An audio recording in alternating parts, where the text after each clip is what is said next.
अस्सलाम वालेकुम एवरीवन, क्या हाल है। वेलकम टू मेरा किचन गार्डन। और आज की इस वीडियो में मैं आपको दिखाने जा रहा हूँ मेरा एक्सपेरिमेंट जो मैंने स्पिनच के साथ किया था। मैंने आपको पहले वीडियो में बताया था मैं कोई गार्डनर नहीं हूँ। मुझे कोई ख़ास गार्डन मेंटेन करने का शौक़ भी नहीं है, और मतलब वेजिटेबल्स और फ्रूट उगाना तो बहुत दूर की बात है। तो इस दफ़ा हमने एक्सपेरिमेंट किया, और अब जो है वो एक्सपेरिमेंट हम देख लेंगे कैसा चल रहा है।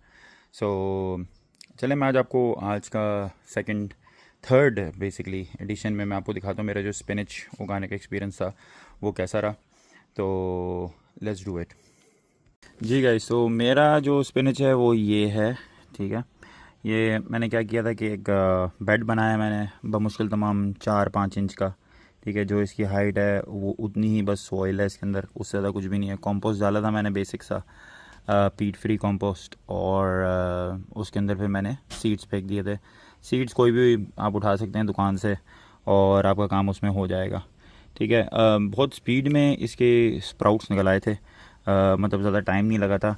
ये जो एरिया देख रहे हैं ना, ये सारा भरा हुआ था, लेकिन कम बखत जो हैं वो क्या कहते हैं, कीड़े मकोड़े और स्लग्स हजरात जो हैं वो इसको नोश फरमा गए। तो ये सारे तो ख़त्म हो गए। अब देखें, इसको भी इन लोगों ने कल तबाही मचाई है। उन्होंने कहा अकेला है, लाओ धर लो इसको, तो इन्होंने उसको खा लिया। बट एनीवेज बाकियों को नहीं खा सकते, क्योंकि बाकियों पे मैंने इस तरह से कवरिंग दी हुई है। तो कवरिंग मैंने इसी वजह से लगाई थी। एक तो ये जब टॉल हो जाता है और टॉप हैवी हो जाता है इसका, तो ये फिर एक तरफ गिरना शुरू हो जाते हैं। देखें ना, आगे की तरफ बेंड हुआ हुआ है, तो ये इसी वजह से कि इसका टॉप हैवी हो रहा है और स्टेम इसकी पतली है, तो ये गिरना शुरू हो जाता है। तो मैंने इसको कप में मट्टी भर के और इसको थोड़ा सा सपोर्ट दे दिया। नॉर्मली आप स्टेकिंग भी कर सकते हैं, मतलब लकड़ी लगा सकते हैं, वो आपकी मर्ज़ी है। आप देख लीजिए आपको किस तरह से कन्वीनियंट साबित होता है। अगर आप बहुत डीप लगा रहे हैं इसको, तो फिर आई डोंट थिंक आपको ज़रूरत भी पड़ेगी। पत्ते जो आप इसके अंदर देख रहे हैं, ये अभी मैंने लास्ट वीक जो है ना इसकी पूरी एक काटी है, क्या कहते हैं, इसकी कटिंग की थी मैंने, बेसिकली प्रूनिंग की थी। तो जितना भी रेडी इसके ऊपर लीव्स थे, लास्ट वीक नहीं बल्कि 2-3 दिन पहले किए मैंने, सॉरी, तो वो मैंने निकाल लिए थे। और निकाल के मैंने अपने पास अब मैं यूज़ में लेकर आऊँगा, मैं आपको दिखाऊंगा। कटिंग कर लेता हूँ, कभी होता है भाई नहीं खाने का मूड, फिर भी काटना पड़ रहा है, तो फिर मैंने उसका क्या किया मैं आपको दिखाता हूँ। तो ये देखें, ये मैंने किया है भाई पालक के साथ, ठीक है। मैंने इसको वॉश किया है। ये पालक के बहुत सारे पत्ते इसमें से निकले थे, बड़े बड़े पत्ते हैं, ठीक है। हाँ, half the size of my palm इनका ये साइज़ था।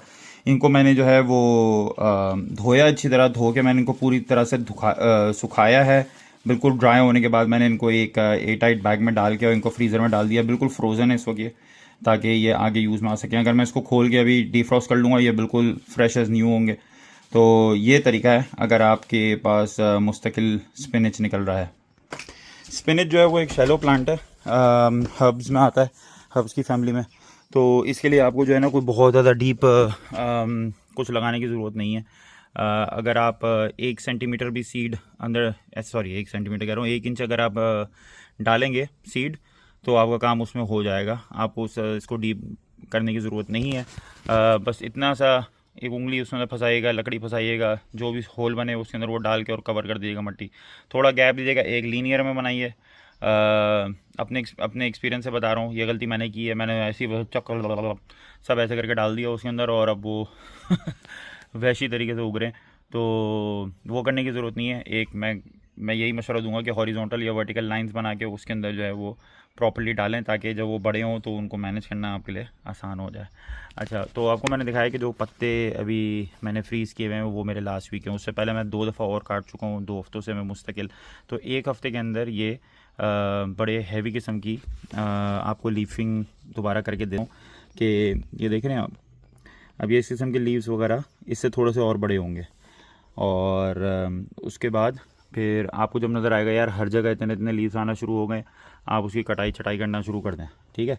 एक चीज़ का प्रॉब्लम मैं आपको बस बताना चाहता हूँ, ये प्रॉब्लम बहुत ज़्यादा है। अब ये देखें, ये चूँकि इसके पास है ना, तो यहाँ पे स्पाइडर भी आती है, दूसरे इंसेक्ट भी आते हैं, स्लग्स भी आते हैं, स्नेल्स भी आते हैं। अब ये वाले पत्ते जो है ना, ये ईजी टारगेट है। वो इसको होल्ड करके पुल भी करते हैं ना, तो सब चिपक जाते हैं उसको। आप ये देखें, नीचे भी इन्होंने यही किया हुआ है।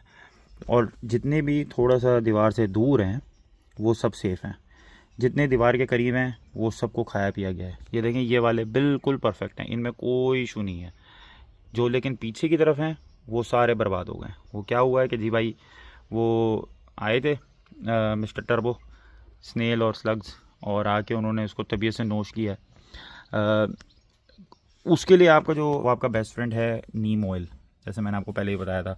तो इन पे मैं रात को मगरिब के टाइम पे तकरीबन 9 साढ़े नौ के बाद इसको, एक तो पहली चीज़ याद रखिएगा, सीड्स लगा दें। सीड्स लगाने के बाद जब आपने पानी देना ना, आपने पानी देना है दिन में, बिल्कुल मतलब first thing in the morning. अगर आप उठ गए 7-8 बजे 9 बजे, आप इसको अच्छी तरह पानी दे दें, ठीक है। अगेन शैलो प्लांट है, ऐसा ना हो कि आप उसमें सैलाब बर्पा कर दें इतना डालिएगा कि उसकी रूट्स तक पानी पहुंच जाए। उसके बाद आपने उसको दिन भर पानी नहीं देना, रात तक वो मट्टी थोड़ी सूख जाएगी जो उसका टॉप है, तो that's gonna attract less slugs and snails. लेकिन अगर मट्टी गीली होगी तो स्लग्स एंड स्नेल्स डेफिनेटली जो है ना वो दावत शिराज के लिए जो है वो यहाँ पे नमूदार हो जाएंगे। इसका मतलब है कि स्लग्स आ जाएंगे। तो लेकिन आप ये कर सकते हैं कि अगर आपने कभी मिड डे पानी दे भी दिया और मट्टी गीली है, चलो बारिश हो गई फॉर एग्जांपल, समझ रहे हैं आप, कैसे यूके में फॉर एग्जांपल बड़ा कॉमन है भाई बारिश होना, आम बात है। तो उसका हल फिर मैंने निकाला कि चलो यार नीम ऑयल ट्राई करके देखते हैं। नीम ऑयल मैंने वही 12-15 कतरे 1 लीटर पानी में मिला के उसको अच्छी तरह शेक, और ये 2 बूंद उसके अंदर 2-3 बूंद फेरी लिक्विड, डिश वॉशर लिक्विड होता है ना, वो लेके लोशन 2-3 कतरे उसके डाले ताकि झाग बन जाए, क्योंकि पानी के अंदर वो ऑयल डिज़ोल्व नहीं होता, लेकिन जब आप सोप मिला देते हैं तो फिर डिज़ोल्व हो जाता है। तो वो करके आप उसको अच्छी तरह से शेक करें, और अच्छी तरह शेक करके ऊपर और पत्ते के नीचे, मतलब पत्ते के ऊपर और पत्ते के नीचे से अच्छी तरह स्प्रे कर दें। धूप नहीं होनी चाहिए बस आगे पीछे, पर इसलिए रात में करना है आपने। अब वो रात में वो इतना स्मेली रहेगा नीम ऑयल की वजह से कि ये जितने भी इंसेक्ट्स हैं ना, इनमें से बेशतर 8-10 में से 8 जो है ना वो कोशिश करेंगे कि इससे दूर रहें और उसको फिर नहीं खाएंगे। लेकिन ऐसा होगा कि पत्ता 2 पत्ता 3 पत्ता फिर भी आपका जो है रह जाएगा, तो फिर उसके अंदर ये सीन होगा। ये देखें मेरे साथ यही हुआ है, और मैं इसका ज़्यादा कुछ कर नहीं सकता हूँ, क्योंकि मैं भाई सीधी बात है, मैं एक पत्ते को तो बचा नहीं सकता हूँ। तो जहाँ जहाँ वो खा लेते हैं आके पत्तों को, तो वो खा लेते हैं, उनका नसीब भाई, वो अपना रिस्क जो है। ये देखें ये आ रही है चूंटी चलती फिरती, अब पता नहीं ये भी खाती है कि नहीं खाती है। तो वो उनका नसीब है भाई। अगर मेरे फार्म कह रहा हूँ, मेरे किचन गार्डन में से अगर उनका जो है रिस्क बनाया हुआ है रब्बुल इज़्ज़त ने, तो ऐसे ही सही, कोई मसला नहीं है इंशाल्लाह, कोई मसला नहीं है इसमें। अब ये देखें ना, एक चीज़ और मैं आपको बताता चलूँ, अब ये जो पत्ते देख रहे हैं ना, अब ये जितने भी टॉल होते जा रहे हैं ना, थिन होते जा रहे हैं, टॉल होते जा रहे हैं, और छोटे छोटे पत्ते आ रहे हैं इसके अंदर, अब ये बेसिकली बोल्टिंग की तरफ जा रहे हैं। बोल्टिंग क्या होता है कि अब इसके अंदर फ्लावर आना शुरू हो जाएगा। इसने अब ये कह रहा है कि भैया मैं तुम्हें बड़े पत्ते स्पिनच के नहीं दूंगा, ठीक है। ये हो गया, ये पीछे एक लगा हुआ है, पीछे एक लगा हुआ है, एक ये रहा, एक ये रहा, फिर ये एक ये रहा, नीचे की तरफ देखें अगर आप, एक ये रहा और एक ये रहा।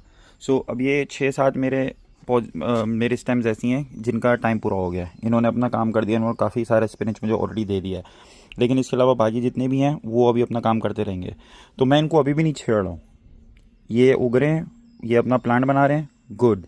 आगे क्या होगा कि फ्लावरिंग होना शुरू हो जाएगी। फ्लावरिंग में क्या होगा, फ्लावरिंग में बेसिकली आपको सीड मिलेगी, आप वो सीड उठा के रख लें और नेक्स्ट टाइम आप इसको फिर उगा लें। जनरली जो स्पिनच है इसको कूल वेदर थोड़ा पसंद है, इसको ज़्यादा गर्मी पसंद नहीं है। आप ये देख रहे हैं, ये जो बर्न्स हैं ये हैवी गर्मी की वजह से हैं, और कोई रीज़न नहीं है। ये बर्न्स, ये सारा हीट बर्न्स है इसके ऊपर।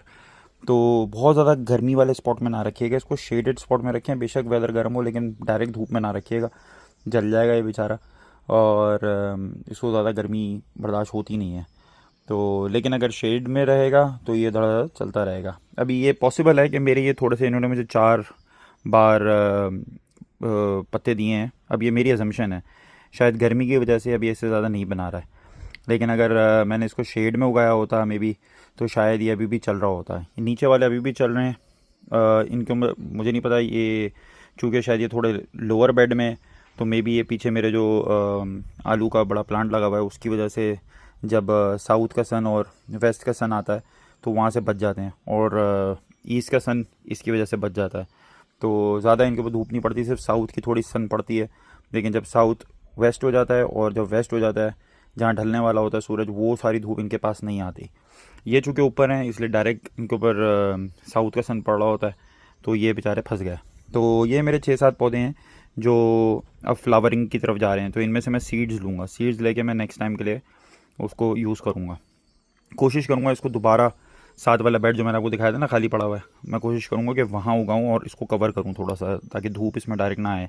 तो ये मेरा इसका ओवरऑल एक ये समझें कि मैंने जो इससे ओवरऑल निकाला है अपना लर्निंग पॉइंट्स, वो ये हैं भाई।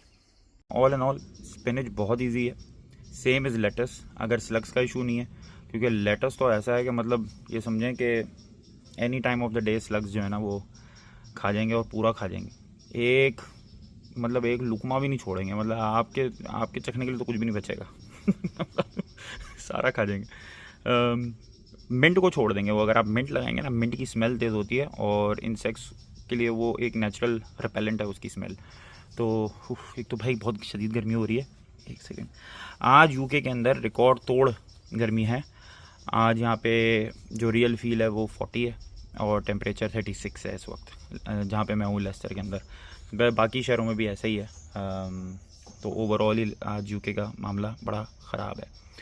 तो हाँ, हम क्या बात कर रहे थे, मिंट का भी मैं आपको दिखाऊंगा नेक्स्ट वीडियो में, दिखाता हूँ मैं आपको कि मिंट का क्या सीन है।